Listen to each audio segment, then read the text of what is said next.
Vamos gravar. Bom dia, meus irmãos. A duras penas estamos aqui gravando esse culto, porque não foi possível fazer a transmissão online, ao vivo dele.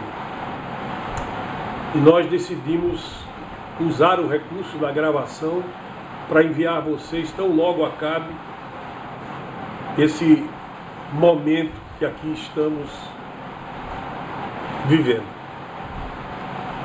Mesmo que não seja uma live, mesmo que não seja ao vivo, eu sei que você está na expectativa por esse tempo nosso de comunhão. Principalmente porque nós estamos nos acostumando a usar esse recurso.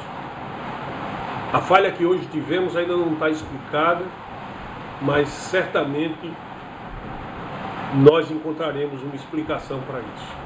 E uma solução, porque o nosso intuito é continuar tentando viver esses nossos momentos ao vivo.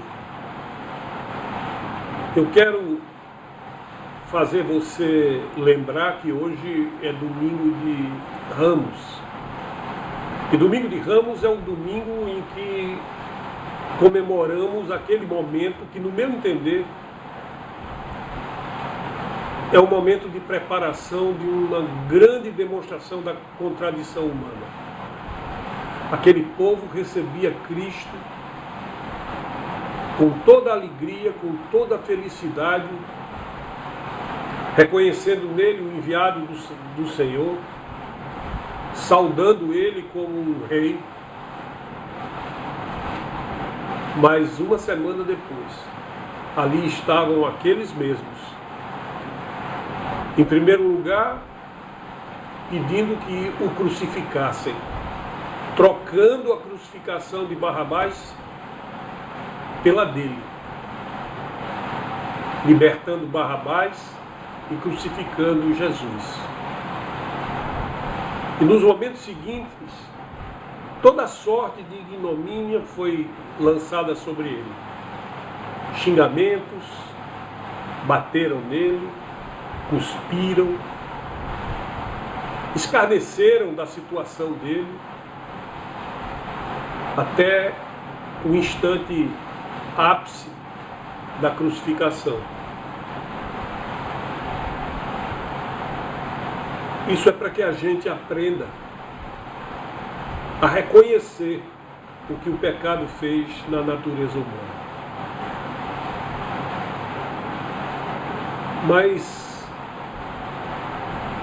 nós temos tido um tempo, precioso tempo, de meditação, de reflexão, de quietude, para sairmos dessa situação de um outro modo. Deus está nos dando uma chance de viver esse período agora de recolhimento de tal modo que nós saiamos dele edificados e, sobretudo, crescidos espiritualmente. É isso que Deus espera ao permitir que toda essa pandemia aconteça. Todo mundo, de qualquer credo e de qualquer tendência, mesmo aqueles que são materialistas, dizem, reconhecem que o mundo não será o mesmo a partir daí. Coisas boas e coisas más estão sendo trazidas à luz. De que lado você quer ficar?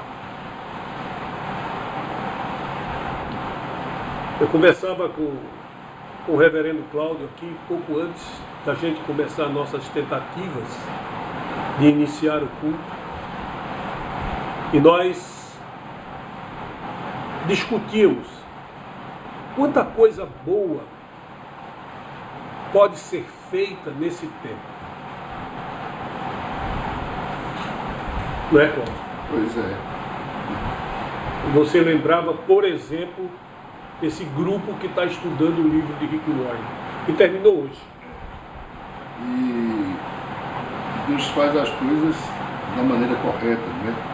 O tema do livro é próprio para esse momento, muito próprio, certo? Ele nos exorta a aprender a palavra, a orar, a estudar e a compartilhar. Eu nessa semana eu tive uma experiência que eu nunca tinha experimentado esse tipo de coisa na minha vida, que foi confortar uma viúva, a esposa de Zé Carlos, irmão nosso lá da Trindade, que faleceu vítima do coronavírus, certo?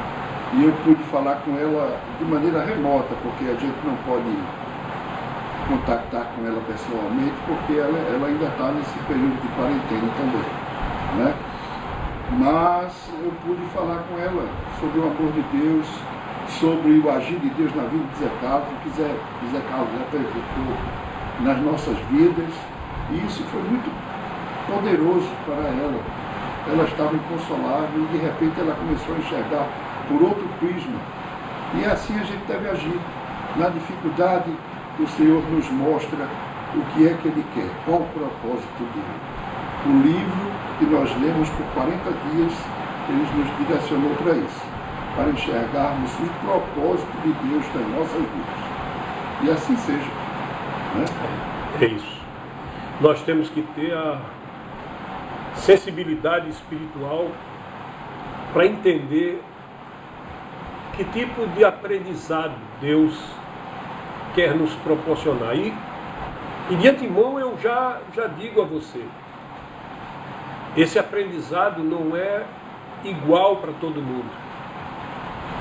Ele se apropria a cada pessoa, a cada situação, a cada grau de entendimento. Deus não deixa de ensinar nenhum dos seus filhos. Os desafios, eles são igualmente válidos para a nossa superação, mas as diferenças nossas aparecem aí. Não apenas a diferença da compreensão da validade deles, mas a diferença do entendimento daquilo que adquirimos na superação desses desafios. Que Deus possa nos incentivar, nos alimentar, nos fazer reconhecer e buscar vivenciar esse tempo de exercitar a nossa resiliência, a nossa perseverança, a nossa fé, aquilo em que cremos e devemos continuar crendo, o nosso reconhecimento da presença viva de Deus ao nosso lado, porque nós não estamos sós. Nada disso acontece fora do controle de Deus. Não. Deus sempre será soberano sobre todas as coisas. E nada acontece sem a sua permissão. Mas ao mesmo tempo em que Ele permite as provas, Ele se coloca do nosso lado. Não vamos esquecer o que disse o salmista. Ele é nosso refúgio e fortaleza. E com Ele, nós podemos, ao final e ao cabo de tudo, reconhecer que somos mais que vencedores. Eu quero saudar você com a paz do Senhor. Aquela paz que excede qualquer nível de entendimento e de razão.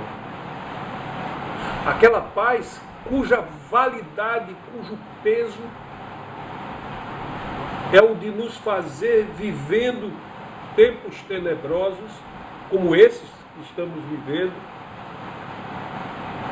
nos sentindo ameaçados, vendo as pessoas queridas arriscadas, algumas perdidas, afastadas de nós. Tempos como esse são exatamente o tempo em que a paz que o Senhor e só Ele concede seja validada e percebida. É quando, a despeito de tudo o que possa estar acontecendo, nosso coração está guardado na paz. Nosso coração está preservado na condição de confiança em Deus.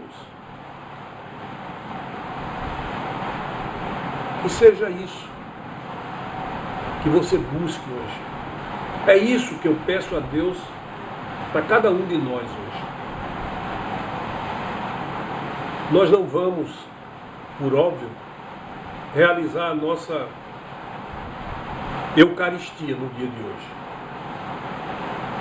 Ela só terá sentido no dia em que nós pudermos estar juntos, ao vivo, mesmo que pela internet, fazendo essa transmissão.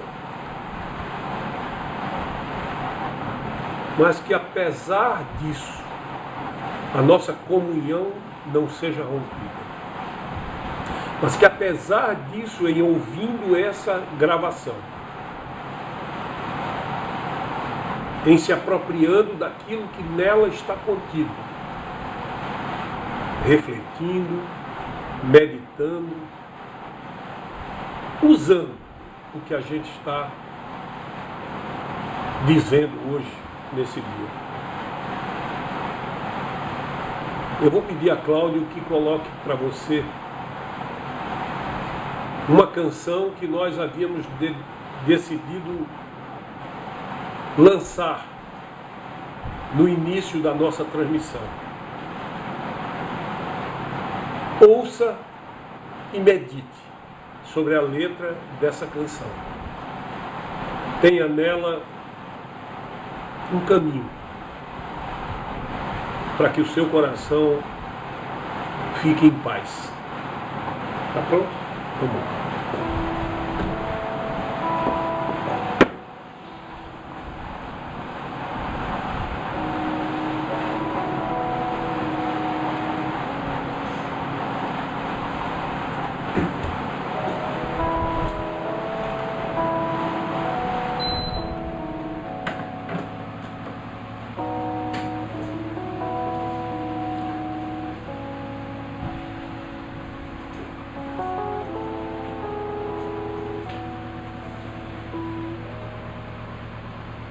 Maravilhoso é estar contigo, que maravilha ser teu amigo, ser protegido por tua sombra, maravilhoso Jesus.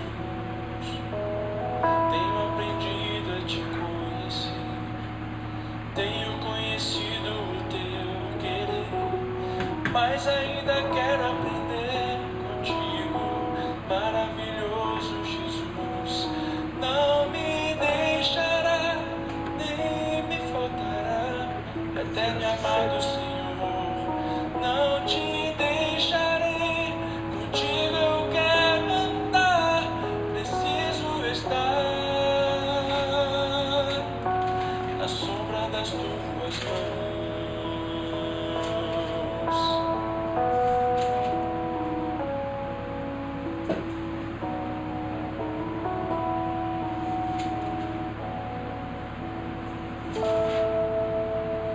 Maravilhoso é estar contigo, que maravilha ser teu amigo, ser protegido por tua sombra, maravilhoso Jesus. Tenho aprendido a te conhecer, tenho conhecido o teu querer, mas ainda quero aprender contigo, maravilhoso preciso, Jesus. Não me deixará, nem me faltará. Eterno amado Senhor, não te deixarei. Contigo eu quero andar, preciso estar na sombra das tuas mãos. Não me deixará, nem me faltará. Eterno amado Senhor, não te deixarei. Contigo eu quero andar, preciso estar na sombra das tuas mãos, na sombra das tuas mãos.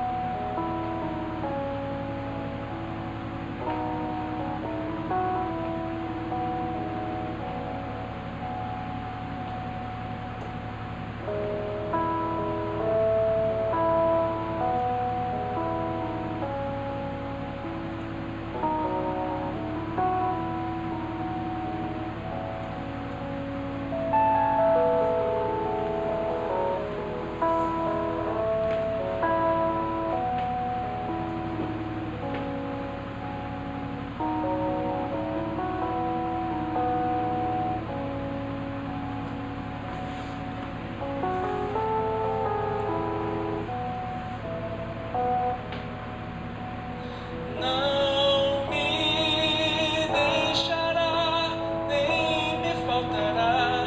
Eterno amado Senhor, não te deixarei. Contigo eu quero andar, preciso estar nas sombras das tuas mãos. Não me deixará, nem me faltará. Eterno amado Senhor, não te deixarei. Contigo eu quero andar, preciso estar nas sombras das tuas mãos, na sombra das tuas mãos.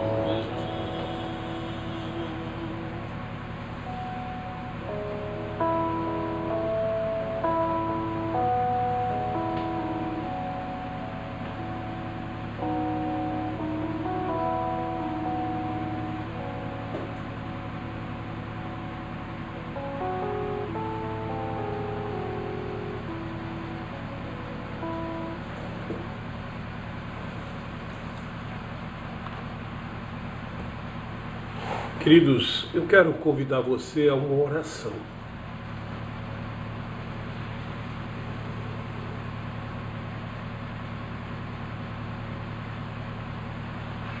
Eterno, amado e adorado Senhor, somos o teu povo que hoje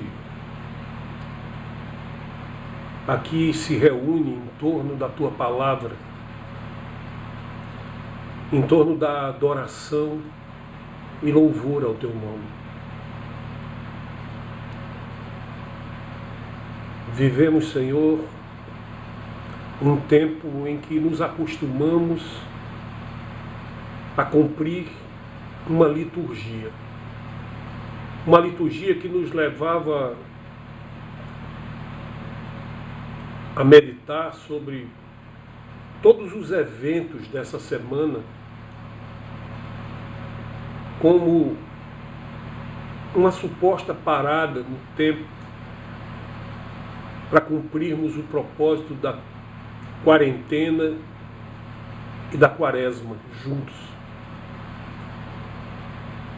Mas hoje temos a oportunidade não apenas de refletir sobre a quadra litúrgica, mas sobre os acontecimentos que nos ensinam a ver tudo aquilo que fizestes em nosso favor, a graça que estava sobre o teu sacrifício, o amor que estava naquela cruz retratado.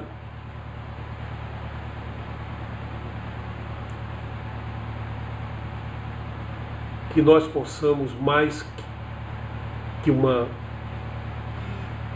liturgia, reconhecer nesse tempo um tempo de meditação,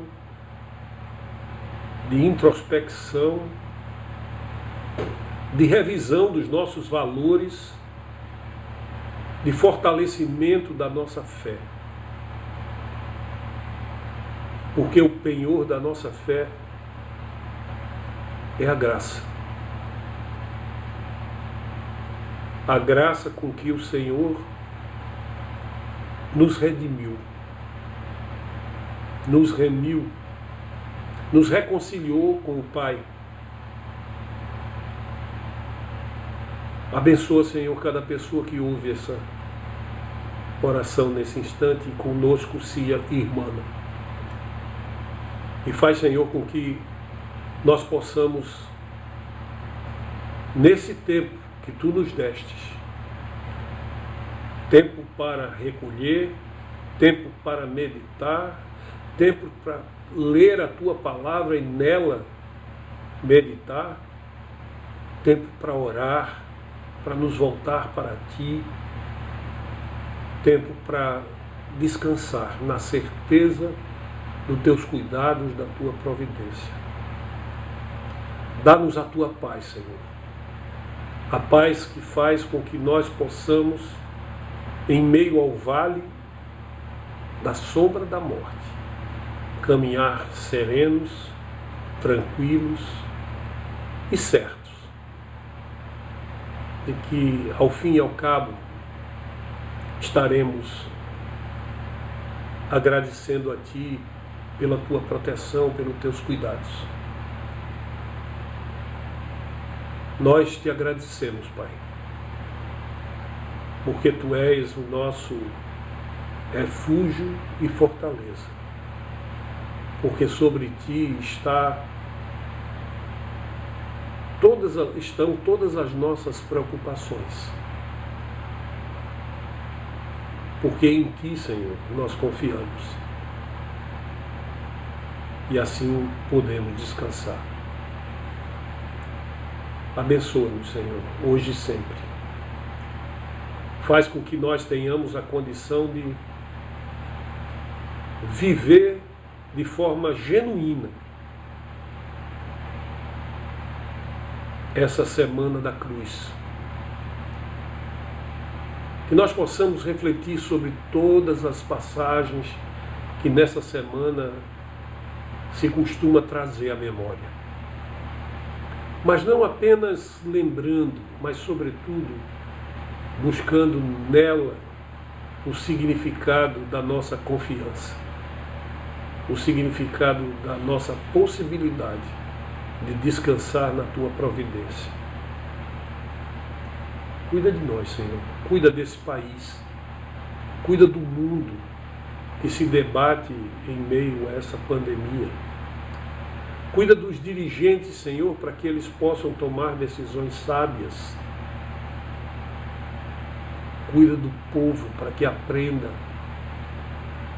a se resguardar, a contribuir para que essa pandemia possa ser superada. Aguça em nós, Senhor, a consciência da necessidade de solidariedade. Aqui estamos todos na mesma condição. Mas a nossa possibilidade é individual. E há pessoas que podem ser ajudadas por aqueles que têm condição de ajudar. Que isso possa estar presente em nossa mente e nosso coração todo o tempo, Senhor. Não há ninguém tão pobre que não precise. Tão rico que não precise. Nem ninguém tão pobre que não possa dar. Põe isso em nossos corações, Senhor. Eu te peço no nome santo de Jesus de Nazaré. O Senhor da graça, o Senhor da cruz, o Senhor da nossa remissão. Amém e amém. Queridos, nós vamos trazer a você uma palavra. E vamos começar por fazer uma leitura daquilo que está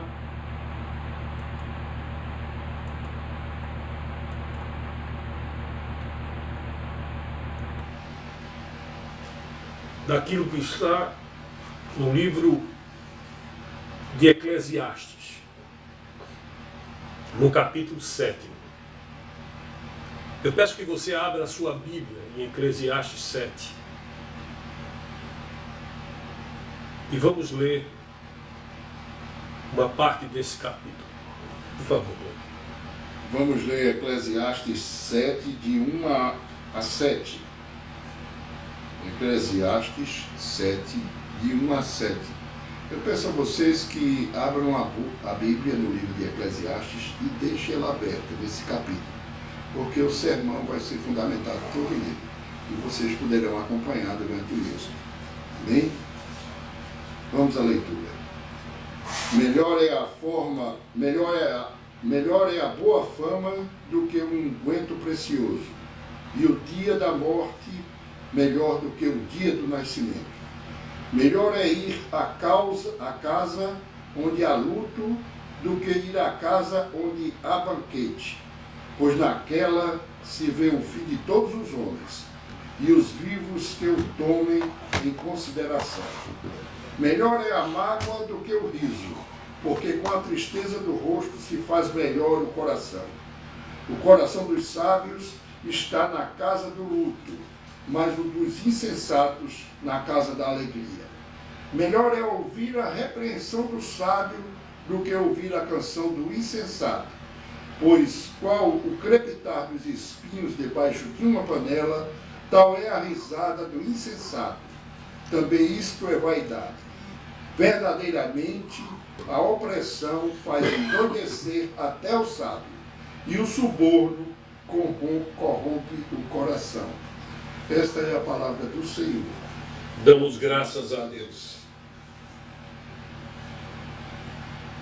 Queridos, desde que me tornei um cristão, um discípulo de Cristo, pelo menos é isso que eu consigo enxergar na caminhada que já fiz até hoje. Sou grato a Deus porque Ele me manteve no prumo e no rumo, buscando, mesmo reconhecendo a minha pequenez, os meus problemas, os meus defeitos, perseverar.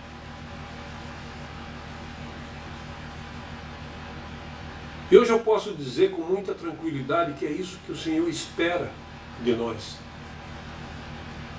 Ele não espera de nós um sucesso extraordinário, nem viver uma nova vida de repente. Não. Ele espera de nós a disposição de construir essa vida nova com Ele, dependendo dEle. E nessa caminhada eu pude perceber algo muito especial que diz respeito ao significado real da minha existência. E na maior parte das vezes, dar um significado real à minha existência tem exigido que eu abra mão de minhas vontades, de minhas prioridades, em função de um chamado que cresce enquanto eu aprendo a depender de Deus. Alguém pode imaginar que o Senhor Jesus está se referindo aos mártires, quando ele diz lá em Marcos 8:35, pois quem quiser salvar a sua vida, perdê-la-á. Mas quem perder a sua vida por amor de mim e do Evangelho, salvá-la-á. Na verdade, esse texto fala da necessidade de entrega e dedicação. E isso vale para todos nós. E não apenas para os que se acham em perseguição. Quem não for capaz de entregar a sua vida, o que se reflete em abrir mão de si mesmo, valores, princípios, vontades, caminha para a morte eterna.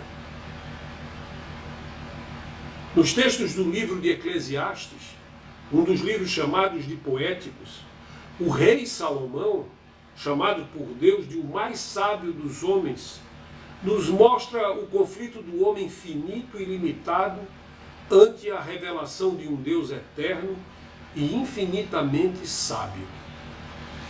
Muitos contrastes são apresentados em Eclesiastes 7 e 8, para nos mostrar como as pessoas se confundem em relação às prioridades da vida.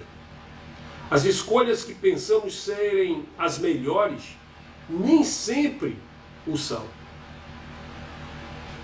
Quando olhamos para a vida sem os olhos e a sabedoria de Deus, vemos tudo de cabeça para baixo e não reconhecemos essa condição. Olhamos para a vida invertendo a importância das coisas. Gosto daquela frase que o nosso arcebispo diz: nós temos vivido de tal forma que aprendemos a amar as coisas e usar as pessoas. Isso é reflexo do pecado que habita em nós, reflexo da depravação que o pecado nos trouxe. E é contra isso que nós temos que aprender a caminhar em entrega da nossa vida, das nossas decisões, dos valores que cultivamos nas mãos do Senhor.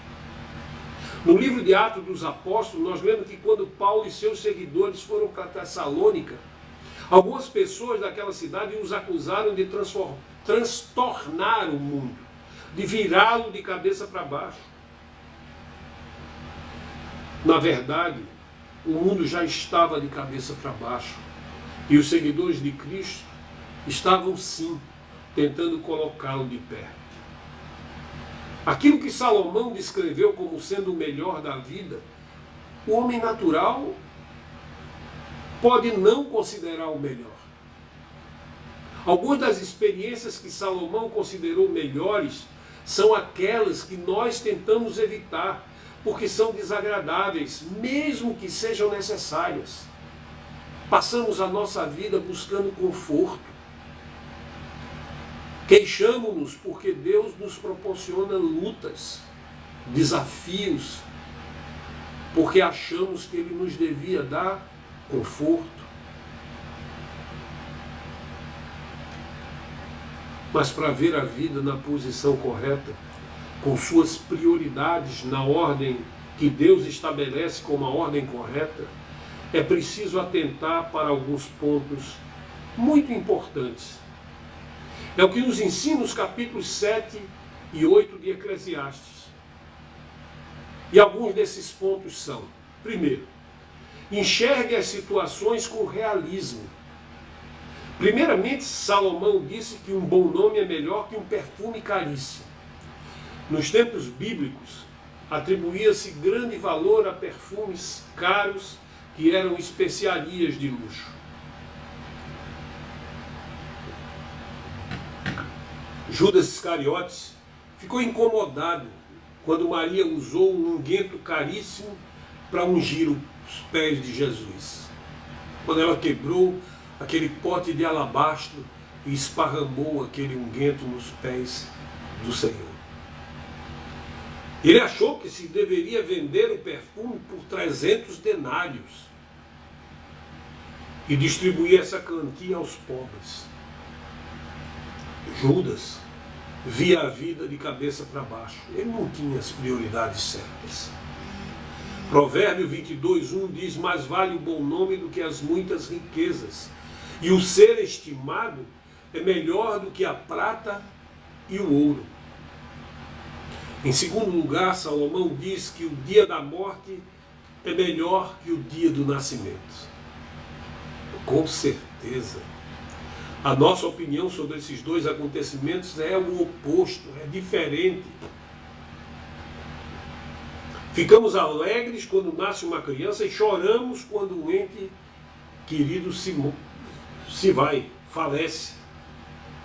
Celebramos os aniversários e não os falecimentos. Segundo Salomão, deveríamos lamentar quando uma criança nascesse para viver nesse mundo mau e nos alegrar diante da passagem de alguém para a glória, para perto de Deus.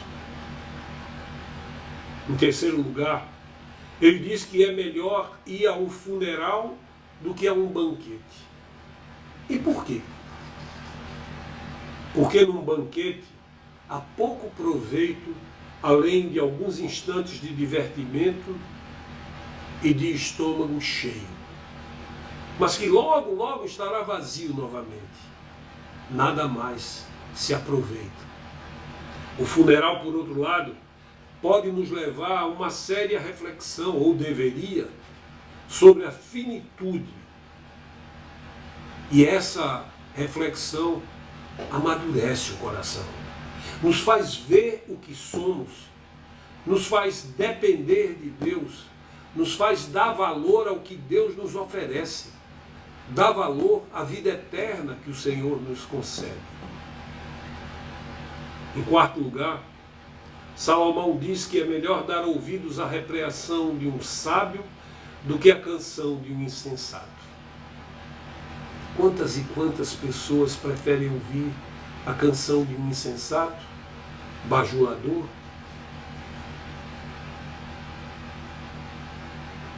Se permitirmos que assim seja, a repreensão de uma pessoa sábia se torna muito mais proveitosa para a nossa vida do que a lisonja dos insensatos.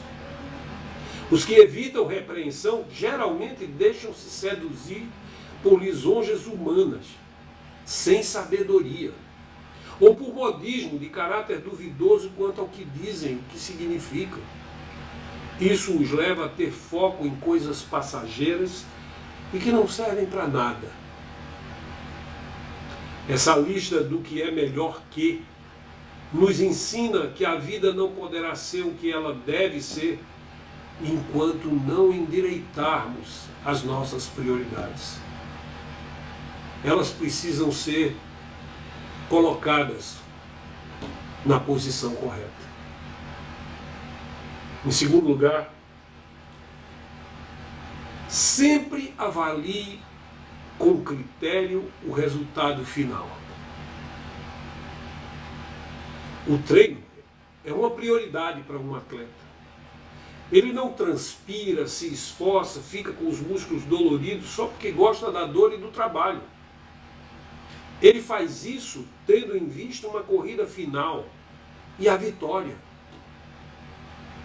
Não é aquilo que acontece conosco num certo momento que determina o significado daquilo que estamos vivendo, mas o resultado final que nós pretendemos. É isso que Salomão diz no verso 8. Melhor é o fim, ou seja, a finalidade, das coisas do que o seu princípio. Nos versículos 8 a 10, nós vemos que é melhor ser paciente do que orgulhoso.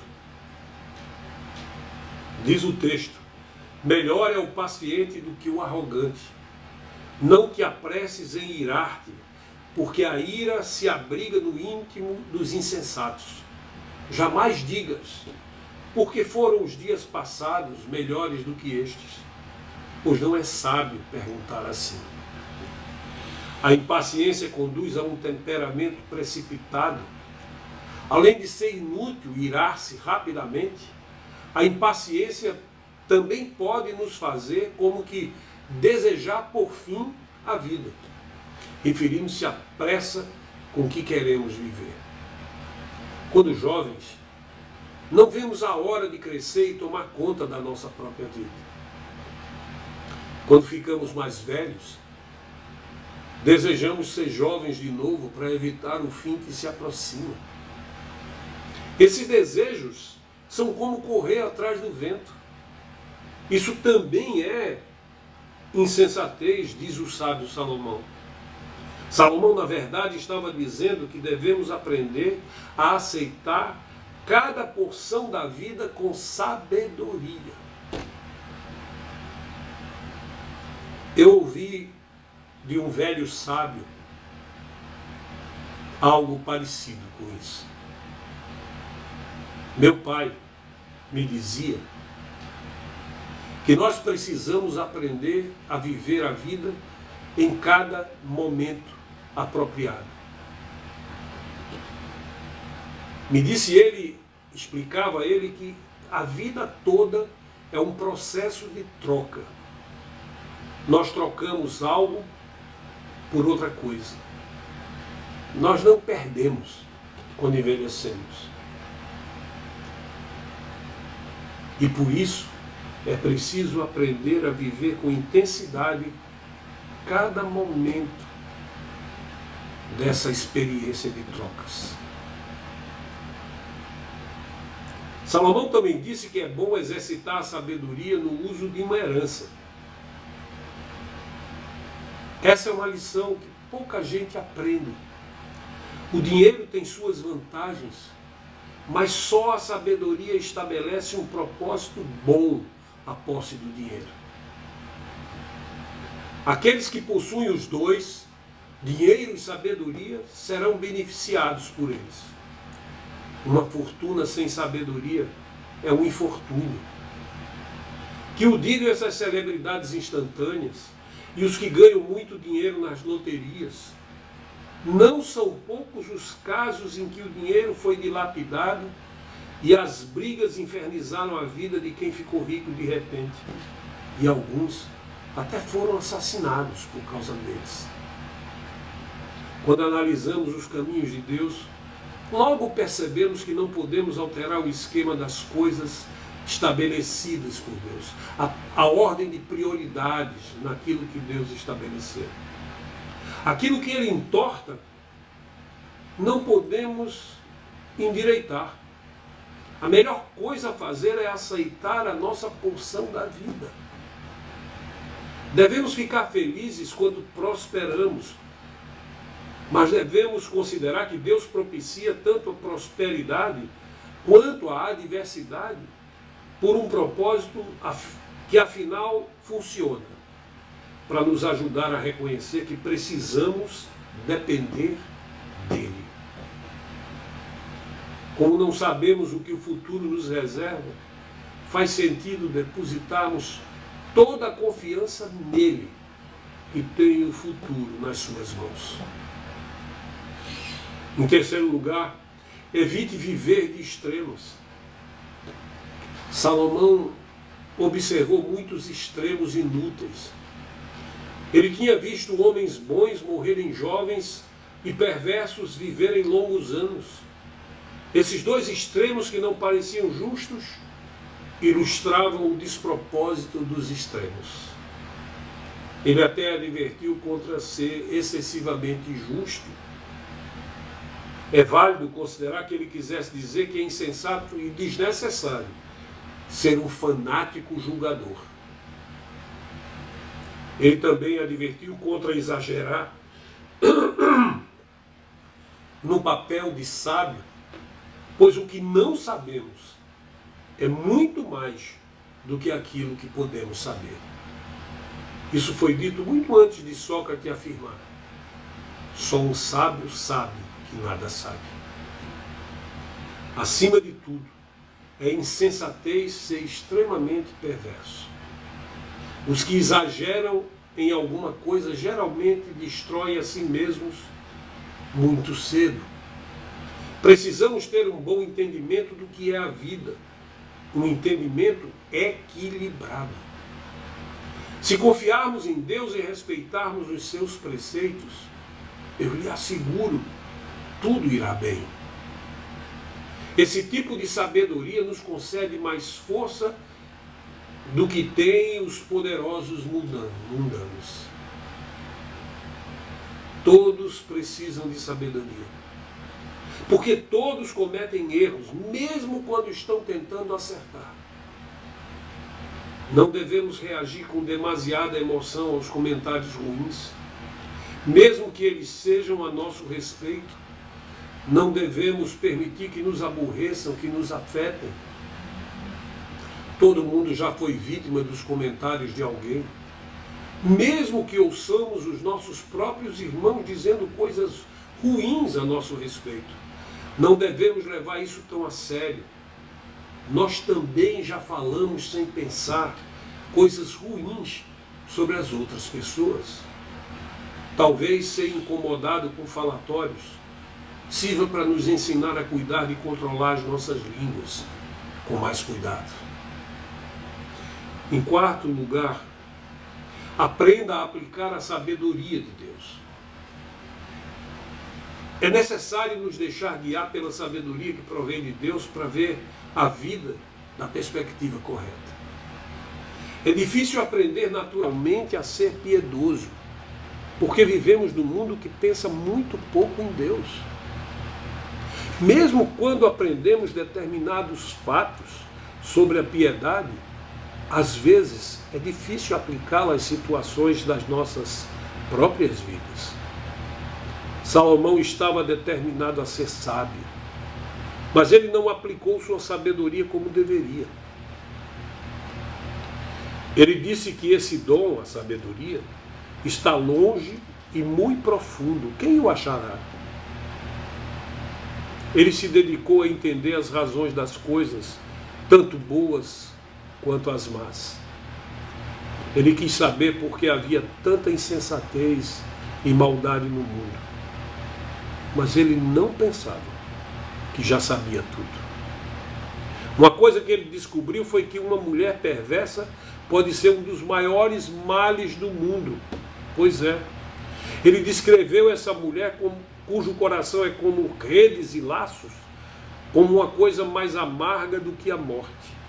Somente os que vivem para agradar a Deus podem escapar das redes de uma mulher sedutora e má.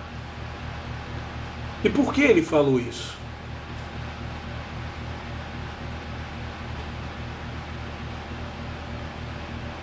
Salomão foi alguém cujos amores e paixões o levaram a fazer de tal forma que ele foi enredado muitas e muitas vezes em situações que ele sabia que o Senhor não aprovava. Após investigar muitos indivíduos um por um, Salomão chegou a uma conclusão. Sua estimativa é que entre 1000 homens, apenas um poderia ser considerado sábio.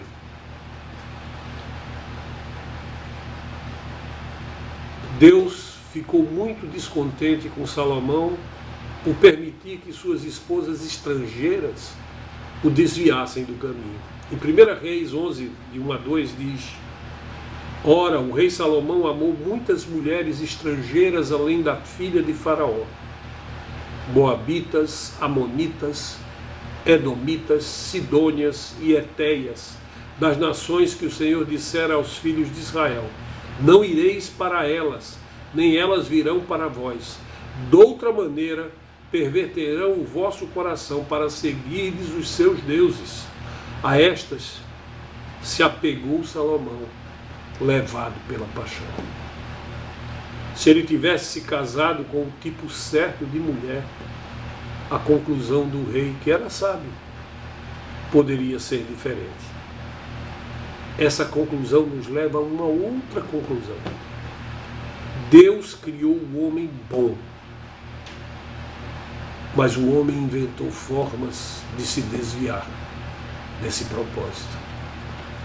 Se os homens apenas aprendessem a ouvir o Deus que os criou, não seriam tão tentados a inventar modos de proporcionar contentamentos para si mesmos, para os seus instintos. A sabedoria proveniente de Deus ilumina a vida do homem. Ele não precisará inventar maneiras de se satisfazer se confiar no Senhor. Seu rosto brilhará com o esplendor da sua fé e a confiança em Deus. A beleza do Senhor se refletirá através dele aos outros. Quando Salomão aplicou seu coração para entender a sabedoria, ele percebeu que sem Deus nada tem sentido. Podemos procurar dia e noite o sentido ou o significado da vida sem jamais o encontrarmos. Nem o homem sábio que pensa que sabe, na verdade sabe coisa alguma, pois não entende todos os propósitos de Deus. Aquele cuja perspectiva da vida estará na posição correta, em pé, são os que escolheram as prioridades que Deus lhes apresenta. Quem tem as prioridades certas vai parecer tolo para o resto do mundo. Algumas prioridades podem não fazer sentido de um ponto de vista mundano, humano, mas quem é piedoso confia que somente Deus sabe o que é melhor. Para que o Senhor guarde em nossos corações essas lições de sabedoria que aqui estivemos meditando. Oremos. Eleve seu pensamento, curve a sua cabeça e vamos orar em comunhão. Senhor Deus, glorificado para sempre seja o teu nome. Ajuda-nos, Senhor amado, a viver a plenitude da razão que nos faz humildes diante da tua grandeza e sabedoria. E nos coloca na posição certa diante das realidades eternas da vida. Faz-nos enxergar os limites estreitos do nosso conhecimento e do nosso poder de realizar as coisas, para que possamos aprender a depender em paz de tudo o que nos ofereces. Que a tua onisciência, onipotência e sabedoria soberanas e eternas sejam o sustentáculo da nossa vida e caminhada. Que a soberba e a tolice de achar que podemos alguma coisa sem ti possa ficar longe dos nossos corações. E para isso, alimenta a nossa fé e a nossa intimidade contigo, através do conhecimento pela aplicação em nossas vidas dos teus princípios e ensinos. Tem misericórdia de nós, Senhor, Senhor da graça, e nos concede sempre levantar-nos das nossas muitas quedas e desvios. Conduz, ó Deus, o fio da nossa existência, no sentido de que nela seja honrado e glorificado o teu santo nome. É o nosso clamor e esperança, no nome do teu Filho amado, Senhor e Salvador de nossas vidas, Jesus. Amém e amém. Queridos, nós vamos resolver nossos problemas técnicos. Se Deus quiser, na quarta-feira nós estaremos aqui firmes na condição de poder transmitir a você um culto ao vivo, uma live, como chamam. De qualquer modo, que as nossas orações, o nosso louvor, que a nossa pregação possa ser hoje instrumento de sua edificação. Que você possa, nesse domingo de Ramos, viver o ápice da sua preparação da que se destina à Quaresma. Quaresma é um tempo de reflexão, de meditação, de oração,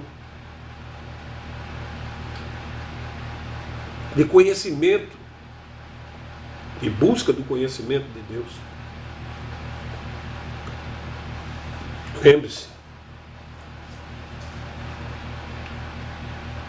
hoje você tem tempo.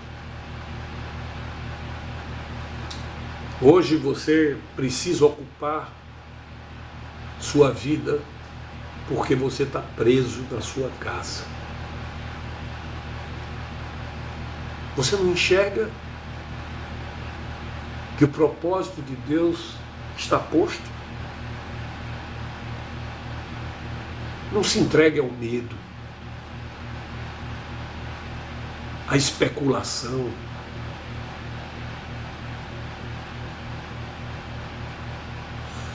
A discussão sobre quem fez surgir o coronavírus. Todas essas coisas já estão superadas. O que foi feito, foi feito. O que nós temos que aprender a fazer é o que precisa ser feito diante disso.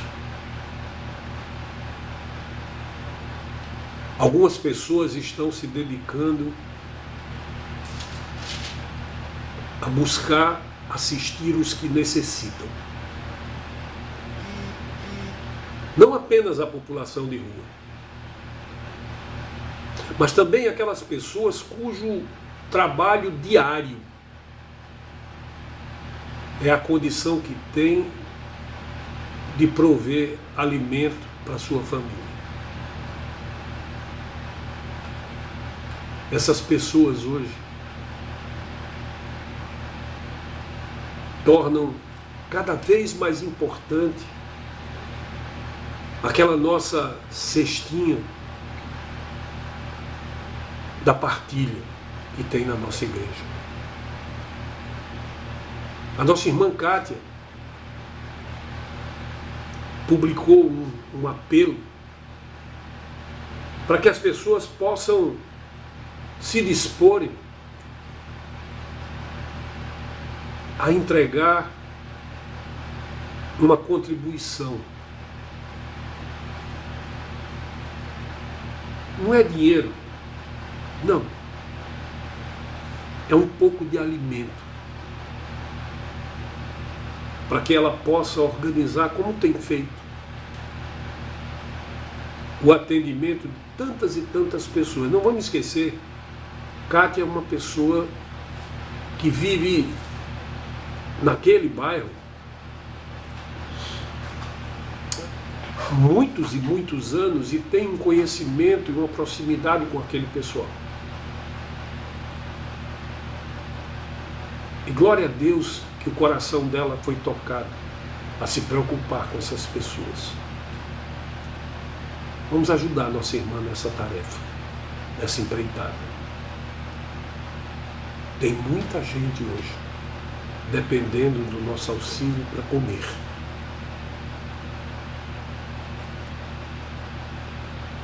Que a gente não esqueça disso.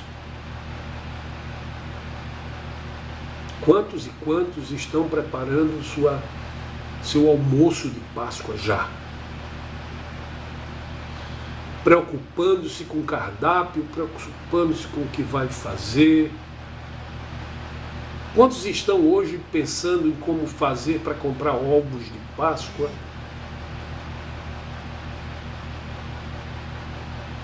Vamos transformar esses ovos de Páscoa numa Páscoa genuína, aquela do servo que veio para servir, Cristo Jesus.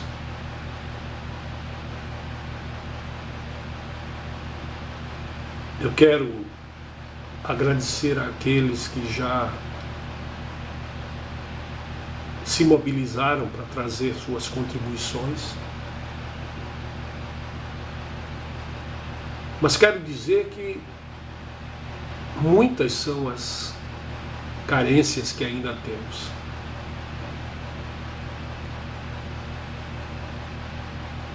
Creiam, o fato da igreja estar fechada não diminui em nada o número de contas que nós temos para pagar.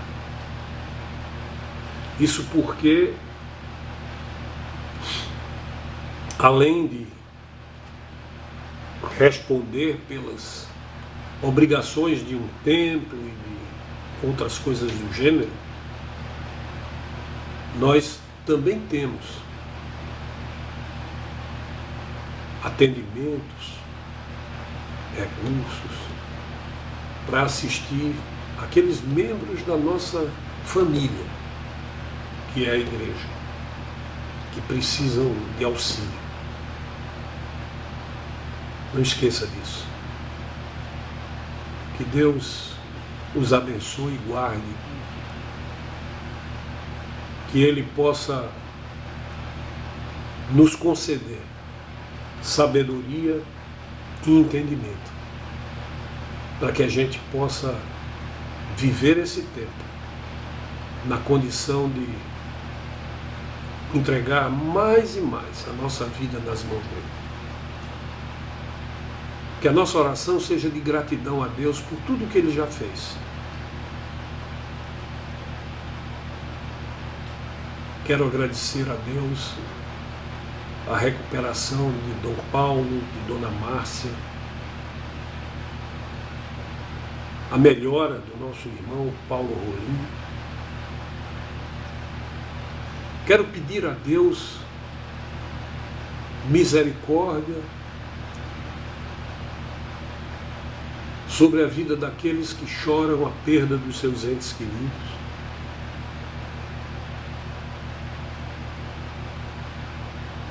Quero pedir a Deus força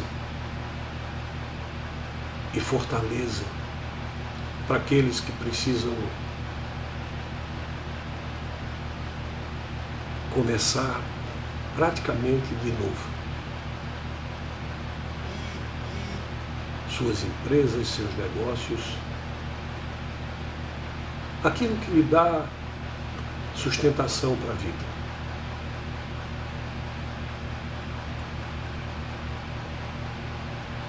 Que o Senhor nos abençoe e guarde, mas sobretudo que a paz dele possa guardar nosso coração e que nós possamos ser resilientes em buscar a cada dia cumprir o seu propósito, porque lembre-se, o propósito de Deus é sempre bom, perfeito e generoso.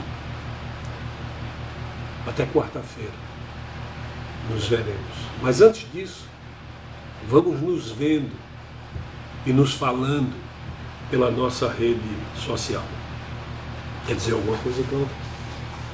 Só que todos tenham um restante de domingo em paz e que seja uma semana próspera, em sentido de que vivam de acordo com o que o Senhor quer para as suas vidas. Apenas isso. Amém. Amém.